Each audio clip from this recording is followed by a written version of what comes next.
the government's statements and actions? The Right Honourable Prime Minister. Yes, and can I just personally extend the member a very warm congratulations on his recently announced engagement and wish him and his fiancée all the very best for the future. Thank you, Mr. Speaker. I'm surprised there wasn't a snap debate application for the whole House. I can assure the Prime Minister there were no government actions involved, Mr. Speaker. A supplementary to the Prime Minister. Does he agree with the Immigration Minister that over 200,000 people leaving the country is just due to normal economic cycles? If so, how much more exodus of talent do we need to see before the government will stop treating it as simply business as usual? Well, as we have discussed in the past, in recent weeks, people go overseas to earn more money, and the reality is we have been through incredibly difficult and challenging economic times, not helped by that member's previous government that created a huge amount of economic pain and suffering for people. But as I have said before, if the member really cared about this issue, he would back mining, because there is a lot of New Zealanders going overseas to Australian mines for high-paying jobs, and I haven't heard him categorically rule out the Greens' recent madness. Supplementary question. Does he accept that rising unemployment in New Zealand, including 20,000 fewer jobs in building and construction under his leadership, is one of the reasons that Kiwis are giving up and leaving? Well, as I said before, it's been a very difficult time. Unemployment rising as a function of wasteful government spending, driving up inflation, driving up interest rates, putting an economy into recession. And that's why this government is doing everything it can to balance the books to make sure that we have prudent economic management. It's been good to see that commentators reporting that unemployment is now peaking. We obviously want to see that coming down. But one of the ways we do that is we create opportunity for our people here at home. And that means supporting Fast Track so we can create job-rich infrastructure projects. It means supporting mining. It means repealing the oil and gas ban. Good things that create high-paying jobs in regional New Zealand. Supplementary question. Why does he regard infrastructure spending as wasteful spending, given it is one of the areas where his government has reduced public spending? I don't, and it's great to see the infrastructure pipeline has increased yet again this quarter. More projects being financed, more projects underway, and it's a good thing. Supplementary question. Why has this government agreed to a policy on financial support for unemployed 18 and 19-year-olds that potentially offers more financial support to low-income parents who reduce the amount of paid work they undertake? We stand by our policy on 18 to 19-year-olds because we're not prepared to consign young people to a life on welfare, unlike the previous administration. At a time when there was 3.2% unemployment and 60,000 more people put on unemployment benefit, that is utterly unacceptable. We care about those young people. We love them deeply. We want them connected to work, education and training. So how is telling their parents if they stay home and work less, their families will be financially better off, a way of addressing that issue? I have greater faith in parents than that member, because I think any parent that actually thinks that's the way that they advance the interests of their 18 to 19-year-old, that's not the way forward. Supplementary question. Does he agree with Christopher Luxon that people skipping meals because they can't afford food, that's serious? If so, why under his leadership are 1 in 4 households with children regularly missing out on the food those kids need to grow? Because my comments are about the fact that that is the reality when you don't run an economy well. When you crank up government spending by 84%, when you add in $43 billion in new taxes, and you triple the debt so that we end up paying $9 to $10 billion worth of interest, which is money that cannot be used to support our fellow Kiwis, that is utterly unacceptable. Supplementary question, Mr. Speaker. Does he still think it isn't rocket science for parents to buy bread and fruit for their kids, given that those basics are now too expensive for many families, with the cost of bread and kiwi fruit up 50% in just the last year? Well, again, I'll just say to the member, food price inflation is up about 4.7%. It was up 12.5% under his government.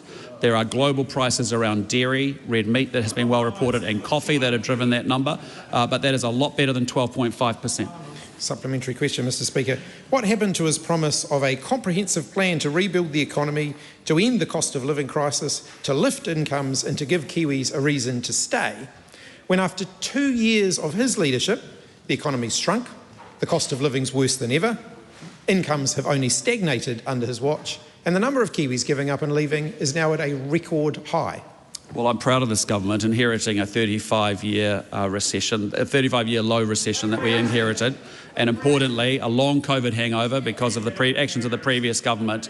But isn't it fantastic that we've cut back on wasteful spending? We've got inflation down from 7.5% down to 3%. We've got interest rates having been cut 8 times. We're now growing our economy, and we want to see people put into work. Point of order, Mr Speaker. Point of order, the Right Honourable Chris Hipkins. Mr Speaker, the Prime Minister continues to claim that the government inherited a recession. I seek leave to table the Statistics New Zealand data that shows that the economy was not in recession under Labor. It went into recession under National. I'm sure that information is publicly available. Supplementary, Taku Te Ferris. Given the overwhelming pushback from more than 200 schools and the iwi Leaders Forum, does the Prime Minister still have... Wait on. Start with a question word and ask a question without the statement.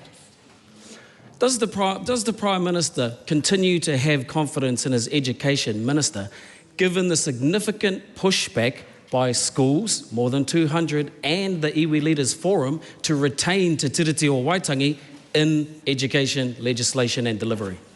Absolutely. She's done more in 2 years than the previous ministers in the last 6. But I want that member to be under no illusions. If you actually think about upholding the obligations of the Treaty of Waitangi, your first obligation is to get your kids to school and to teach them the basics brilliantly, some maths and some reading, and that's what the focus needs to be. And we make no apologies, none whatsoever, for the #1 priority of our school boards to be get your kids to school and get them educated. Supplementary. Does the Prime Minister believe... No, we've had enough. We're moving on to question 2. Oh, you got a question? Supplementary. Supplementary question. Supplementary, Shane Jones. Can the Prime Minister confirm that the absence or otherwise of the Tiriti o Waitangi, we are still seeing an improvement in Māori numeracy, given that some Māoris don't know how to count? Well, I'll just say I am very, very proud, and I think all members of the independents that are here, Te Pāti Māori, it'd be fantastic to say congratulations. Isn't it fantastic that 5-year-old young Māori students have seen such an improvement in their literacy in their first 20 weeks at school? That's something that all members of this House should be celebrating. Ka pai. Well done. Question number 2, Cameron Brewer. Thank you, Mr Speaker. My question is to the Minister of Finance and asks, what recent announcements has she made about fair trading? Mr Speaker, on the Sunday... Honourable Nicola Willis. On Sunday, Commerce and Consumer Affairs Minister Scott Simpson and I announced that the government is increasing penalties for breaches of the Fair Trading Act. The purpose of the changes is to deter unfair trading that disadvantages both consumers and other businesses that do play by the rules. Common examples of unfair trading include misleading advertising, inaccurate pricing, refund refusals, non-delivery of goods and subscription traps. Legislation giving effect to the changes will be introduced to Parliament early next year and is expected to pass into law later in the year. Supplementary. What is the difference between existing penalties and the proposed new regime? Mr Speaker, at the moment the maximum penalty for a breach of the Fair Trading Act is $600,000. The changes we are proposing will increase the maximum penalty to the highest of either 3 times the value of the commercial gain, the value of the transactions, or $5 million. This means serious offenders will be liable for fines of up to tens of millions of dollars if they have gained significantly from breaching the law. Supplementary. Does this mean penalties for all offences will automatically increase? Mr Speaker, no. The courts will continue to have discretion to consider a range of factors. These include the nature of the conduct, whether the party has breached the Act before, the size and scale of the party and the breach it made. The courts seldom impose the maximum penalties, but lifting the ceiling gives them more room for discretion. Supplementary. Why are these changes necessary? Well, Mr Speaker, penalties under Fair Trading Act were last updated in 2014, so more than a decade ago, and they are no longer fit for purpose. Over the past 5 years, the number of complaints received by the Commerce Commission has increased significantly to more than 10,000 in the most recent year. Some businesses have breached the Act multiple times. There are circumstances in which the gains to be made from breaching the Act can currently outweigh the penalties for breaching it. The new regime will eliminate those incentives, and these changes will give New Zealand consumers more confidence that they are being treated fairly by the businesses they buy from. Question 3, the Honourable Marama Davidson. Ki te Premier, e tautoko ana ia I ngā kōrero me ngā mahi katoa a tōna kāwanatanga. The Right Honourable Prime Minister. Yes. Does he think it is possible to protect the environment and create new jobs, or is relying on extractive industries the only way to create jobs?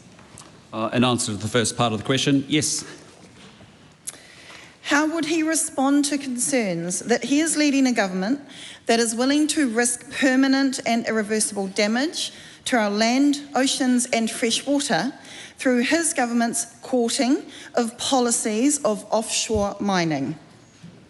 Well, what I'd say to that member is I think their actions are economic vandalism and insanity. I think the recent statement and policy we've seen around mining makes no sense. You are literally, as a Labour Greens coalition, telling regional New Zealand... From a government perspective. Does he think it's acceptable that his fast-track process could be excluding the voices of communities like those in Otago, Northland and Coromandel who don't want to see their local whenua or moana turned into an ecological wasteland? Well, I reject the characterisation of that question, but I'm incredibly proud of our fast track. We make no apologies. We are going to get things done and built in this country, and we are prioritising economic growth above everything else. Supplementary, the Honourable David Seymour. Is the government very careful not to do permanent and irreversible damage to New Zealand's reputation by avoiding even the threat of tearing up consents already issued? We are. I think it is very dangerous when you send a message to regional New Zealand that you don't deserve high-paying jobs, you can go on the benefit. I think it's a very dangerous message sent to international investors that creates a chilling effect for all investors. And I think it's a very dangerous thing when you say we won't do those high-paying mining jobs here in New Zealand, but we will do them in Australia, so go over there. Supplementary, Marama Davidson. Is the government's message to people in regional New Zealand that their future is in the boom and bust of mining instead of backing them with long-term sustainable industries that won't disappear when all the profits have been extracted from our environment? Our message is very clear to regional New Zealand that you deserve high-paying jobs, not just being consigned to a life on a benefit. Does he accept that genuine economic security for workers comes from sustainable industries like wood processing, renewable energies or jobs for nature, and not from gambling the future of our regions on the fluctuating price of gold and coal? I think job security comes from actually respecting the rule of law and not ripping up contracts you don't like the shape of.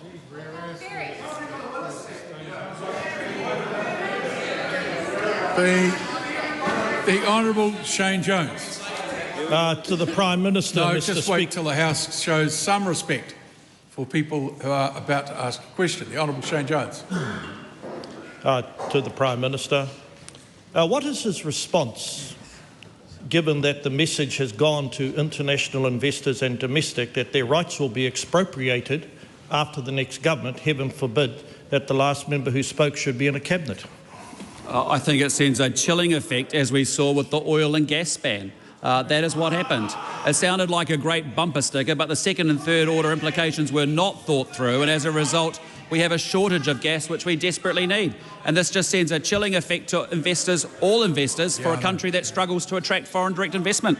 Supplementary. Look, I just want to reiterate that the Prime Minister has responsibility for the government only, and that while I did let that question go because of the way it was structured, it's not appropriate to use supplementaries from the government to attack opposition parties. The Right Honourable Winston Peters.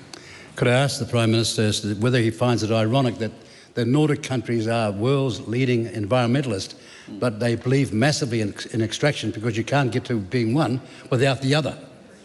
The Minister's exactly right. If we want to make the transition to clean energy, we actually need mining. We need mining for EVs, we need mining for solar panels, and Norway is a great example of that.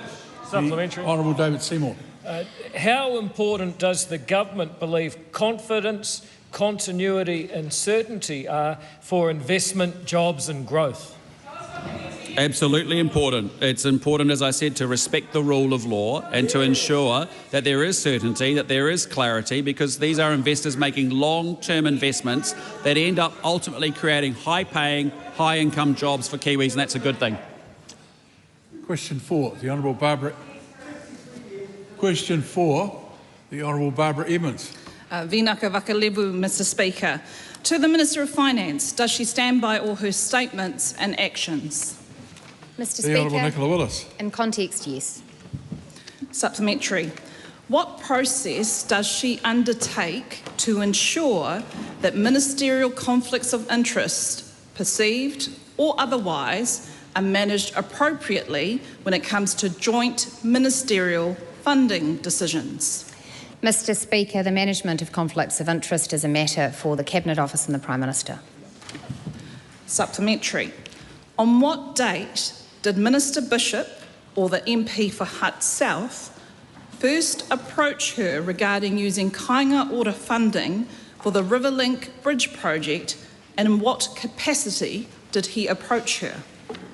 Well, Mr. Speaker, with that question on notice, I'm happy to get a written answer to the member. If the member wants specific questions on a particular line of questioning, she should make it clear the subject of her questioning in her primary question.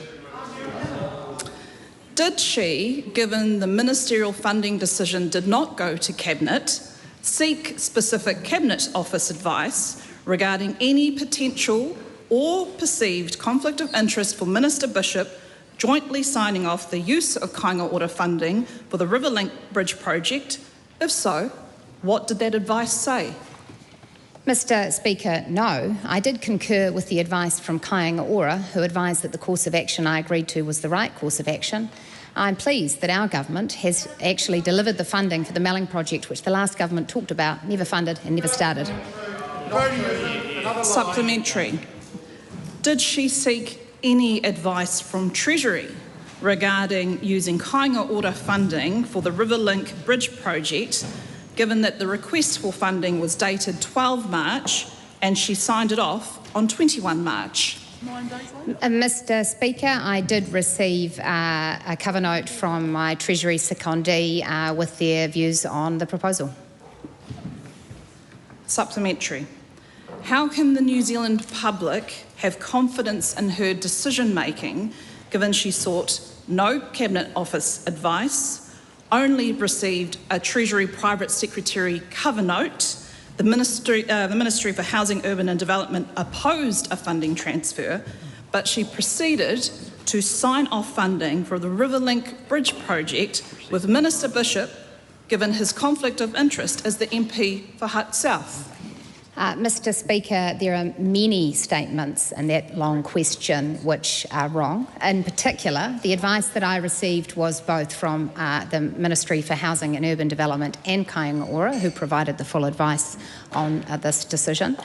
Also, the member's continued assertion that I am responsible for the management of any perceived or actual conflicts of interest. Supplementary question, the Right Honourable Winston Peters. Does the Minister not think it's extraordinarily novel that helping one's electorate is regarded as a conflict of interest these days in the Labour Party? No, that's not true. The Minister has no responsibility for the other side. She may well have alleged that She threw that into the debate. Yes. And that entitles me to work on that and use that information. I didn't introduce it. She introduced it. That's right. In context of the government, and the Minister answered it in the context of the government. But I think the member's been here a long time. He knows he's made his point. The Honourable Shane Jones, did you have a supplementary?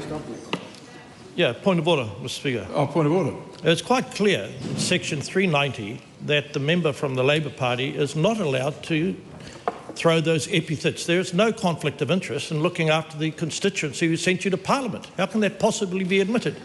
Well, it's a matter for debate. That's the point. And I've already ruled it's not going to be debated further. Yep. Is the Minister aware of paragraph 2.81 of the Cabinet Manual that states, where the member also holds the relevant portfolio or is the Associate Minister, further measures in relation to conflicts of interest are set out in the Cabinet Manual, but, quote, if the matter is more significant, the Minister may instead pass ministerial responsibility for it to another Minister, unquote. Mr Speaker, yes, and I'd suggest that the member really wants to ask questions of someone else and is putting them to me, and I can only assume that that's because she's afraid of the debating skills of the person she should be putting the questions to. Yeah. Point of order, the Right Honourable Christopher Hipkins. During the line of questioning just put to the Minister of Finance, she continued to claim that she's not responsible for managing conflicts of interest. The Minister of Finance has the ability to change appropriations made by the House. It is a relatively serious matter. In many cases, they don't receive further scrutiny. They're simply reported back to the House at some future point. And therefore, the management of conflicts of interest in that process is quite a significant matter that the Minister should be answering questions on and not simply dismissing them out of hand. The matter here concerns a minister who has two different ministerial portfolios that were in conflict and an electorate responsibility which was also in conflict. There can be conflicts of interest between someone's ministerial portfolio and their local duties as a member of Parliament. It's a question of how those are managed. They happen all of the time. Some of them don't need management, but some of them do need management. When you're talking about millions of dollars of public money, it can be a very real conflict. And the minister who signs that off, in this case it's not the Prime Minister, it is the Minister of Finance. The Speaker's role, as you know, is not to judge the quality of the answer, but to simply make sure that there is an answer provided in the nature of an address, which is not always satisfactory to all members of the House. Question 5, Catherine Wedd. Mr Speaker, my question is to the Minister of Transport. What announcements has he made about the Hawke's Bay Expressway? The Honourable Chris Bishop. Mr Speaker, I'm thrilled to advise the House that construction has begun on State Highway 2 Hawke's Bay Expressway project, one of the first new roads of national significance to reach the main works stage. I want to thank the local member and her colleague Katie Nimmin, who joined me last week to celebrate this occasion. It's a major milestone for Hawke's Bay and for the Government's Transport Investment Programme. Supplementary. What are the benefits of this critical project? Mr Speaker, as the member knows so well, the expressway is a critical lifeline route linking people to the regional hospital and indeed the busy airport and the port.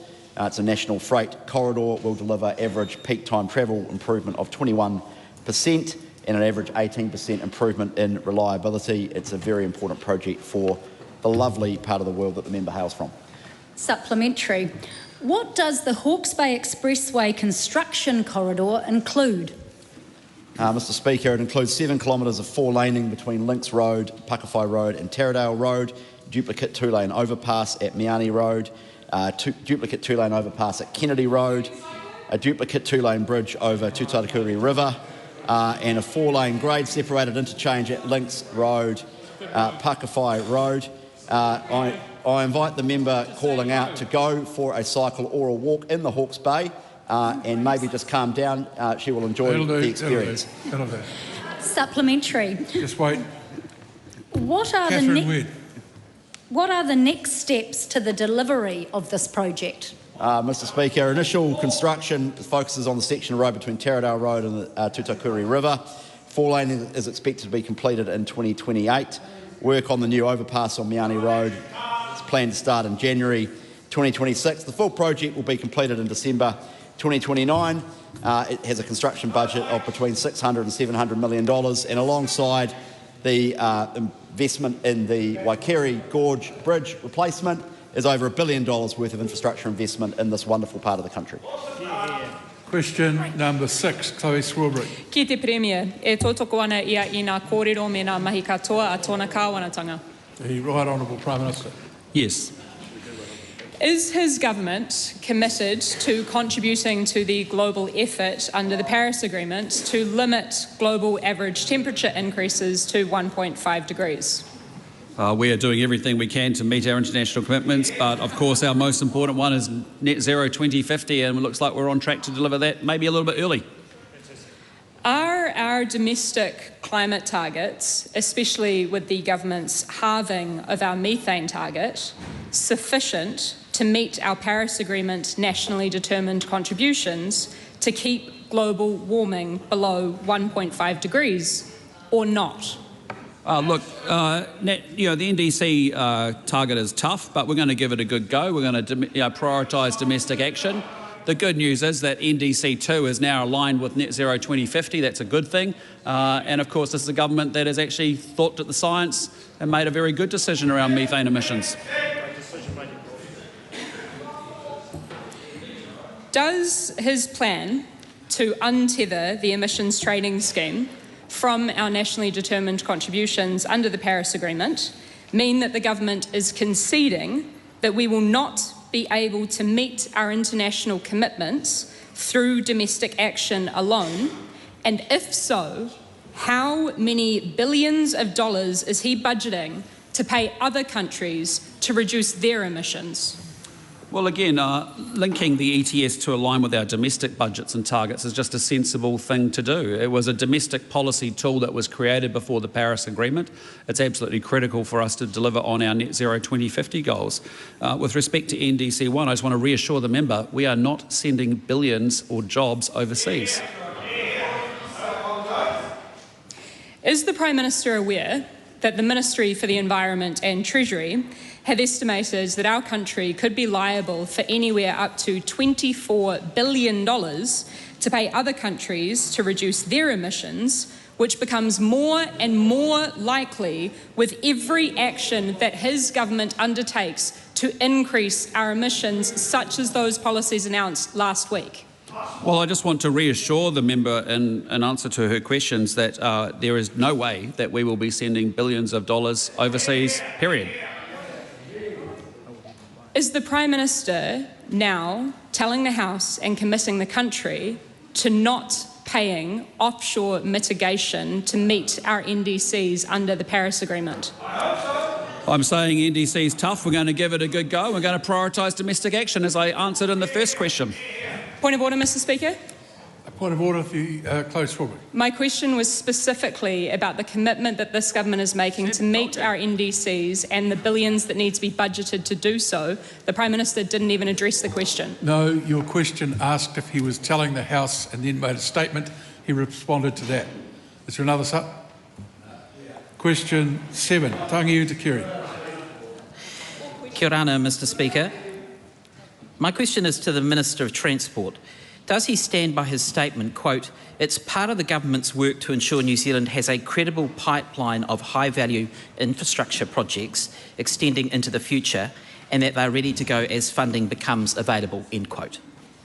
The Honourable Chris Bishop.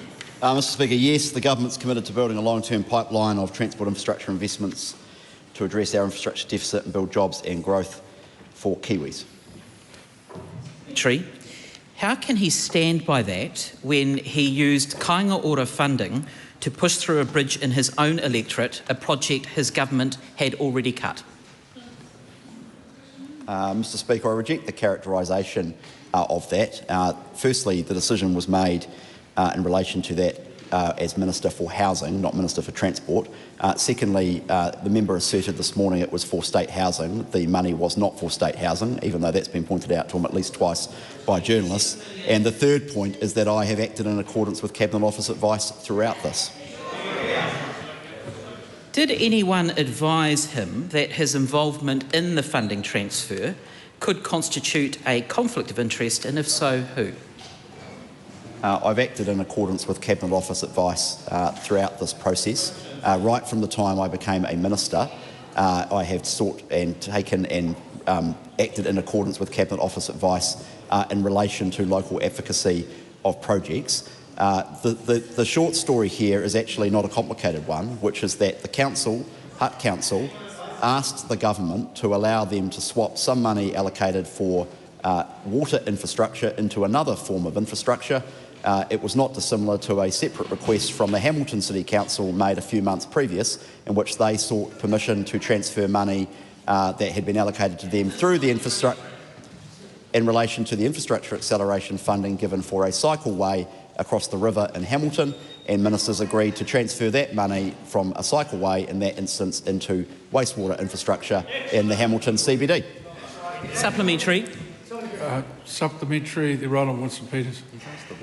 Can the Minister reference the very credible pipeline of a high-value infrastructure project near Palmerston North?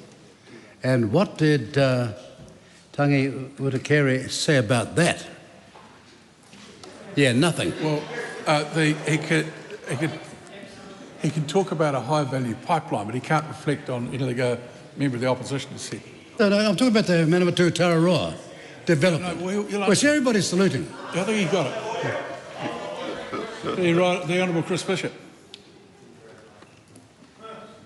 Well, Mr Speaker, there's lots of things happening in Palmerston North, particularly around freight, which I know the member asking the question is advocate for, and I suspect also the member who asked the original primary is as well. Supplementary. On what date did he seek the Cabinet Office advice on potential or actual conflict of interest management in relation to the decision to redirect $27 million of Kāinga Ora funding, and what did that advice say? Well, as the member, I suspect, does know, or perhaps should know, ministers have regular meetings with the Cabinet Office right from the time they are sworn in as ministers in relation to conflicts of interest. At least every 6 months. I had my first one soon after. Just listen. I had my first one soon after being sworn in as a minister, and I have acted in accordance with Cabinet Office advice the whole way through. Supplementary. Why did he not recuse himself and delegate responsibility for those decisions, given the conflict arising from the project being in his own electorate? The member is making an assertion there that is not borne out by the facts. I have acted in accordance with Cabinet Office advice and guidance the whole way through. How can the Minister maintain that he is ensuring a credible approach to infrastructure while he intervenes in funding decisions for projects in his own electorate without recusal or adequate conflict of interest safeguards? Well, first 3 points. Firstly, I follow the advice from the Cabinet Office. Secondly, the decision was made by 2 ministers. And thirdly, last time I looked, that member supports the decision.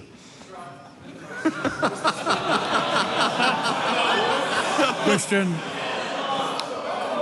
8. Question 8. Simon Court. Thank you, Mr Speaker. To the Minister for Regulation, what does the passing of the Regulatory Standards Bill mean for New Zealanders?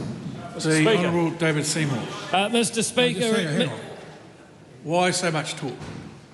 The Honourable David Seymour. Mr Speaker, it means when politicians bring legislation to this House and officials make regulations that affect New Zealanders' lives, the impacts on them, on their property and on their liberties, and the question of whether the law was made properly and thoughtfully will be crystal clear to those New Zealanders so that they can put pressure on politicians and choose better laws for their future. Supplementary.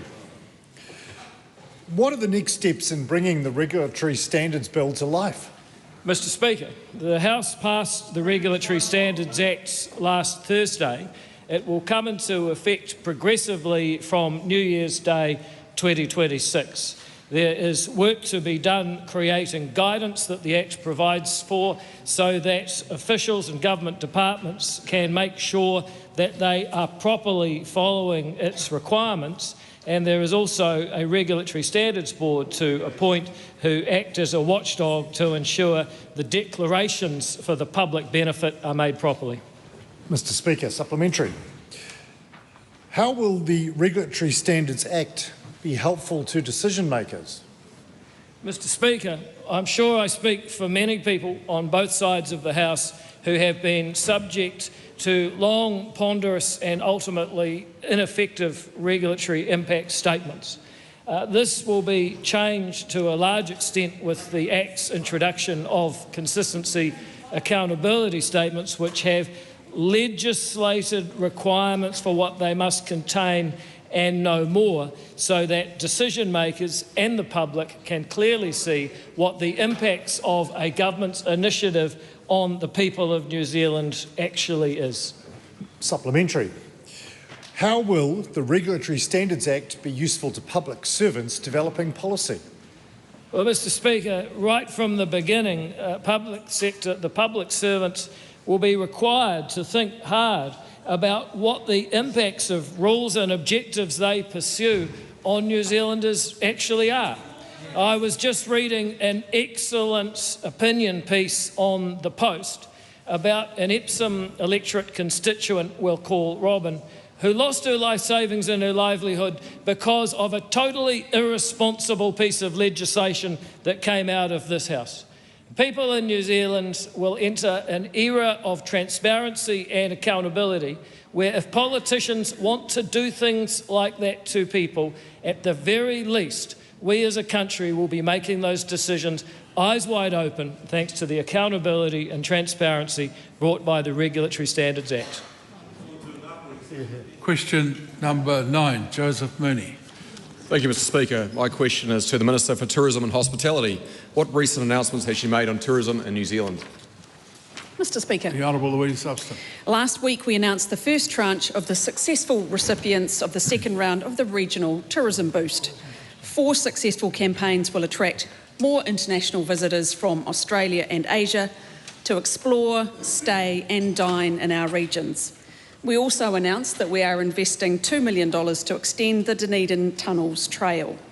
Tourism is a crucial part of our government's focus on economic growth. So these announcements mean more international visitors exploring our regions, which is good news for small businesses, jobs and the local economy. Supplementary. What are the successful regional tourism boost initiatives?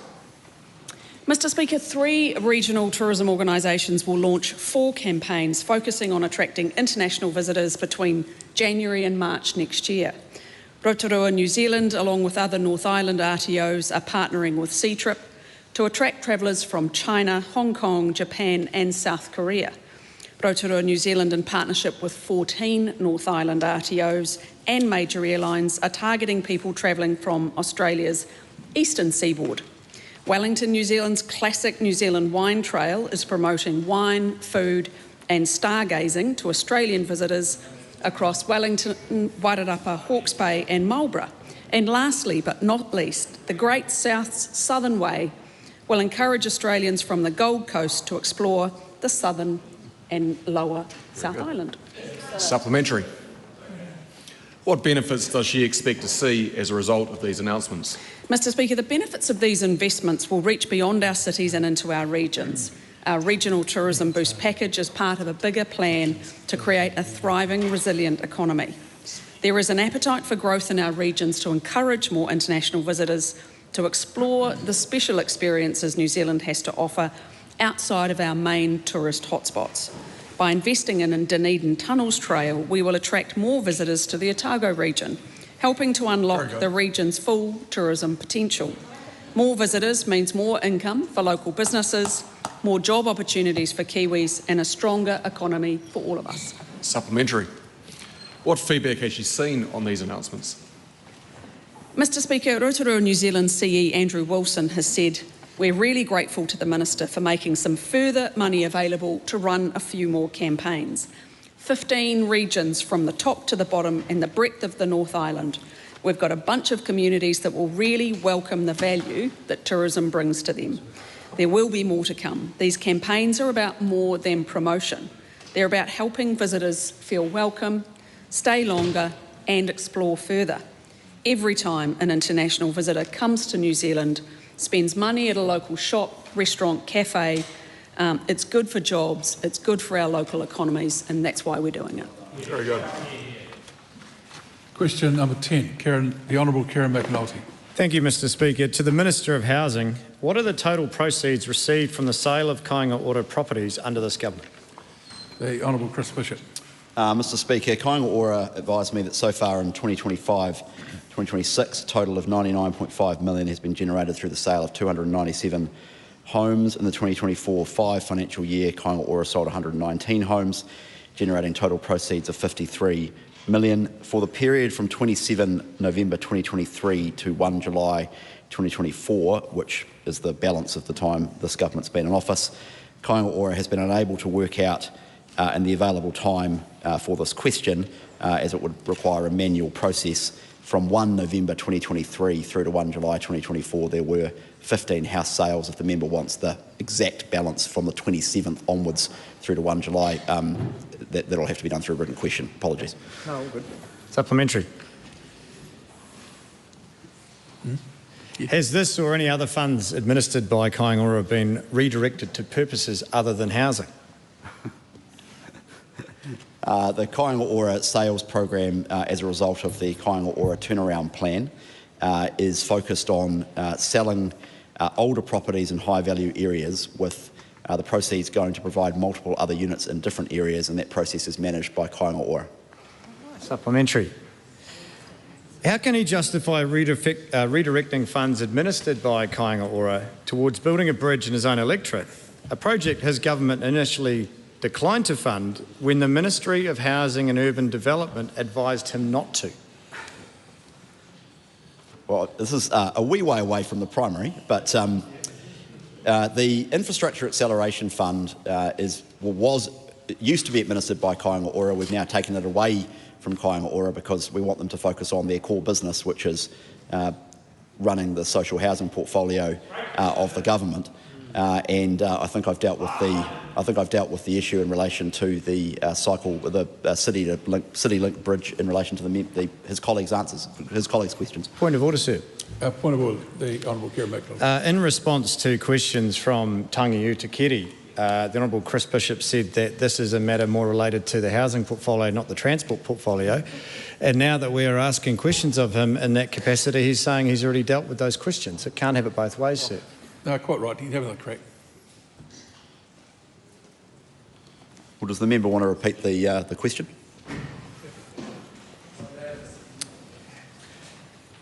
Don't be so hard on yourself, sir. I know you've been here a while, but I'm sure you know what day it is. Okay, how can he justify redirecting funds administered by Kāinga Ora towards building a bridge in his own electorate, a project his government initially declined to fund when the Ministry of Housing and Urban Development advised him not to? Well, there's a couple of errors there. Firstly, the government didn't decline to fund it. The decision did not come up for funding approval by the New Zealand Transport Agency through the government policy statement, which is a separate decision. And as I've already said, it was a pragmatic decision. The Hutt Council wrote to ministers and wrote to the government and asked for the funding swap to take place. As I said in relation to Mr Utakeri's question, it's not dissimilar to the Hamilton City Council asking for exactly the same thing not a few months previous, and ministers approved that as well. Ultimately, the Infrastructure Acceleration Fund, which was set up by the previous government, gave money to a variety of local councils for local infrastructure. This is still being spent on local infrastructure. Supplementary. Is it correct that the total number of Kāinga Ora houses will have reduced by 177 by the end of the year, as confirmed in his responses to written parliamentary questions 39322 and 39321? That is probably true at a particular date and point in time. On balance, over the next few years, Kāinga Ora's stock will stay at around 78,000 units. At any one point or time, it will be up or down a bit, depending on the sales process, depending on demolitions, and depending on construction timelines. As the member knows, these things oscillate a bit. There was a point at one point during the previous government when there had also been net demolitions and sales compared to construction. But ultimately, over time, you've got to look at the smooth glide path into the future. Supplementary. Thank you. Well, sir, in fairness, you often make sure. Honourable Kieran McAnulty. Thank you very much. Does he believe that the growing number of people experiencing homelessness in the Hutt will take comfort from the fact that the number of Kāinga Ora houses will go backwards by the end of the year, at the same time that funding intended for housing has been redirected for unrelated projects? Well, it wasn't intended for housing. It was funded intended for infrastructure into the CBD, and it is essentially a funding swap from one form of infrastructure to another, as the member well knows. Actually, as I think all members of the opposition support that project, so it's a bit strange to criticise it. And I'm also advised, Mr. Speaker, that the social housing wait list since this government came to office in the Hutt Valley, as indeed it has around the country, has fallen. Question. Supplementary. The Honourable Nicola Willis. Could the Minister please expand on the smooth glide path into the future which he has described for Kāinga Ora? No, because I used a term most commonly found in the bureaucracy, and I'm regretting using it already. Question number 11, Dan Bidwell. Thank you, Mr. Speaker. My question is to the Minister for Building and Construction and asks, what is the government doing to make building easier? The Honourable Chris Pink. Thank you, Mr. Speaker. The government's doing a lot to make building easier because that means more affordable homes for families, more economic growth and more jobs for Kiwis. This includes overseas building product regime for more affordable quality building products to enter New Zealand, common sense changes to insulation rules and allowing Kiwis to build a granny flat of up to 70 square metres, single storey, simple dwelling without a building or resource consent. Supplementary question. Why is the government allowing plumbers and drain layers to sign off their own work? Mr. Speaker, today a bill will have its first reading that will enable plumbers and drain layers to certify their work. This policy is backed by sector groups such as Master Plumbers and will bring plumbers and drain layers into line with the work that electricians and gas fitters can already certify. The relevant plumber or drain layer must meet certain eligibility criteria and the work must be relatively simple, low risk and routine. We know that about 4 inspections per build are undertaken for plumbing, so this will make a meaningful difference for tradies. Supplementary question. What else is the government doing to speed up the consenting system? Well, Mr. Speaker, one of the biggest frustrations that I hear from tradies is that it takes many days and sometimes even weeks for a building inspection to take place. These delays are frustrating, costly and get in the way of the building the homes that this country desperately needs. That's why in August we introduced a new requirement for 80% of building inspections to take place within 3 working days. And supplementary, Mr. Speaker, is the government doing anything to help encourage greater uptake of solar panels or homes that are more energy efficient? Mr. Speaker, why yes we are. We know that in order to encourage the uptake of more solar in the name of energy efficiencies and also lower energy bills for families, that if we require building consents to be issued in half the statutory time frame, that is 10 working days rather than 20, we will allow that where a building has solar panels in their plans or meets the definition of being a sustainable building such as a Homestar certification. This change will see homes built more quickly, more affordably, with lower power bills and lower emissions, all of which are good for Kiwis. Very good. Question number 12, Rauri Waititi. Thank you, Mr. Speaker. My question is to the Prime Minister. Does he stand by all his government statements and actions? The Honourable Prime Minister. Yes.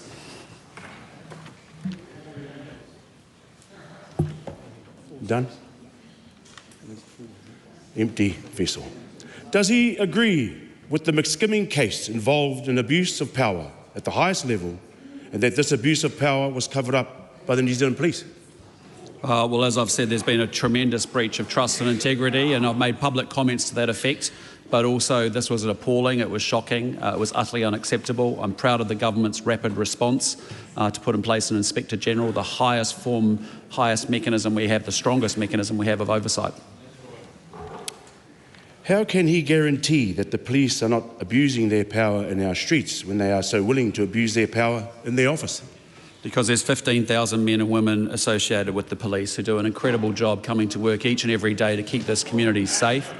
It's the same police force that has ensured that we have 30,000 less victims of violent crime, which I'm sure that member appreciates. It's the same police that has delivered a 16% lower level of youth offending, which I'm sure that member appreciates as well. The men and women of the police force do an outstanding job. They have been tarnished by the actions of a few, and this is a government that is taking serious action against that leadership group. Has he read the Understanding Police Delivery report, which shows that Māori lodged over half of all complaints to the police about use of force, and that Māori are more likely to be stopped, tasered, arrested and prosecuted by the police than any other group in Aotearoa? I haven't read the report, but I would say to that member that I am very proud of our police force. I think they do an exceptionally good job. I also note that the victims of crime are disproportionately Māori as well, and that's why anything that lowers crime rates, serious violent crime, youth offending, and as a result we are a government that has put in place tougher sentencing, more corrections officers and more investments in prisons, because we'd sooner have people there than out in the community bashing and hurting and harming Kiwis. The Right Honourable Winston Peters. Is the Prime Minister aware that abuse of power can be seriously contagious and politically infectious? It is something in organisations that must be stamped out Supplementary. Does the Prime Minister accept that last week's IPCA report, alongside decades of findings of structural racism against Māori, shows that the New Zealand Police require systemic reform? And does he support establishing an IPCA that is completely independent of police and the government? Well, that is what the role of an independent IPCA actually does. This is a government that has taken that report incredibly seriously. It was a very good quality report, laying out very, very clearly the hit to trust and integrity at the top of the police force. And importantly, this is a government that has acted with tremendous speed to reach for the strongest mechanism possible, which is an Inspector General, have oversight of the police, as we have in intelligence, as we have in defence. That's the appropriate action. We come now to questions for members. The Honourable Rachel Brooker. Thank you, Mr Speaker. My question is to the Chairperson of the Environment Committee. Why did she explain advertising an 11-day submissions deadline for the Fast Track Approvals Amendment Bill on the basis that, quote, understanding Order 198, I opened submissions to meet the expectation of the timeframe, close quote, when Standing Order 198 makes no reference to the timeframe for submissions? Catherine Webb. Mr Speaker, I was advised by the Clerk of the Committee that in my role as Chair of the Committee, I could call for submissions under Standing Order 198. This call for submissions and the submissions deadline was endorsed by the majority of the committee. A point of order, the Honourable Kieran McAnulty. Thank you very much. Sir, I've got an issue here in the respect that the question asks the Chair to justify her decision to call for the deadline for submissions, referring to the standing order which does not give her that ability, and in the context of her original response to the first question to her on Tuesday last week, which was that this was done because the government wanted this bill to pass by Christmas. That was literally the first thing she said. Now that, in my view, is counter to what she is now providing to the House now. Well, what she has provided the House is the factual authority for her opening the submissions. Whether the second part of it was answered or not is a matter of perhaps one at least further question. The Honourable Shane Jones, point of order. Yeah, point of order. It's a mystery, sir, to a number of us why this question has even been permitted when you look at Speaker's ruling, and already Speaker's ruling 116(3) covers this off. The Chair has the authority. This issue was canvassed in Hunt's time, and I put to you, sir, that the question is actually superfluous, if not inconsistent with the traditional practices of the House. It's wasting our time. Well, the member will know that the question was actually held over from last week when the chairperson of the Select Committee was not here to answer it. The question itself is a legitimate question. Catherine Webb. Point of order. I seek leave to table advice I received from the Clerk of the Committee about Standing Order 198 and parliamentary process about calling for submissions. Leave is sought. Is there any objection to that course of action? Is there an objection? No, there appears to be none. Why, as the Select Committee Chair, is she prioritising government objectives over instructions from the House? No, I don't think that's not a question you can ask under these under the members' questions to members. That's not a question you can ask. Yep. Questions to members, quite rightly, is relevant only to the roles that they have relevant to parliamentary business. But they also relate to responses that were provided to other questions. Now, that question that was just asked by my colleague is in direct link to responses that that member provided to questions last week. And the nub of the issue is that we are not disputing her ability to call for submissions, which is why we are asking why that extended to not only placing a deadline on the call, but following the objectives of the government despite an instruction from the House to do so. And the member will be, just a minute, I'm dealing with one. The member will be aware that the rules for members' questions are the same as for questions that are asked in a supplementary sense. That is that the member answering a question can choose to answer one of the legs of that question, which the member, the chairperson of the Select Committee did. The Honourable Shane Jones, point of order. It is common for the initial advertisement calling for submission to be placed on the Chairman's authority rather than waiting until the Select Committee has met and formally resolved to place an advertisement. Game, set, match. Yeah, I'm sorry, that's the member's making an awfully strong bid to end up sitting where I am, but can I just say that that's not in dispute. The Honourable Kerry McAnulty. Thank you, sir. And that is indeed correct. Speaker's Rulings 116/3 is not in dispute. My previous point of order was in relation to your ruling that my colleague's question was not in order. It was simply to point out that it did flow from the responses that the member had provided, which is consistent with the requirements for questions to members, which are actually identical to questions to ministers, as long as the topic is about the behaviour or decisions made by that member in their capacity as chair, which indeed that question was, sir. Okay. I'll allow one more supplementary question. I'll try and put it... I'll do different.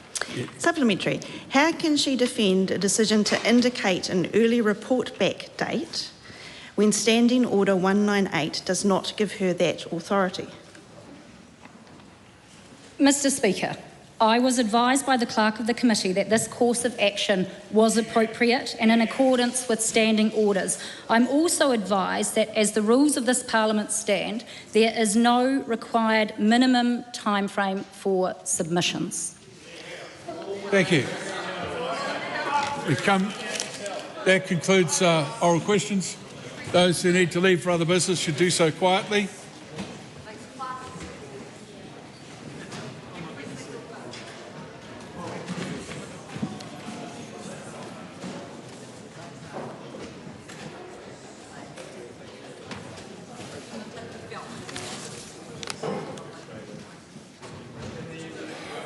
Quietly and without that sort of discussion, it's an opportunity for people who have other business to move to that business as quickly as they possibly can. Ms. Brooking. Yeah, I know. You're quite right. Got that wrong. Call on Government Order of the Day, number 1. Land Transport Revenue Amendment Bill, first reading. The Honourable Chris Bishop. I present a legislative statement on the Land Transport Revenue Amendment Bill. That legislative statement is published under the authority of the House and can be found on the parliamentary website. The Honourable Chris Bishop. I move that the Land Transport Revenue Amendment Bill be now read a first time. I nominate the Transport and Infrastructure Committee to consider the bill. Mr. Speaker, this bill is another step in the evolution of the approach to road funding in New Zealand. Since centralising our roading system in the 1920s, the principle that all users should contribute fairly in proportion to their use of the roads has underpinned how we fund and pay for our roading system. This is not a revolutionary idea. In this House in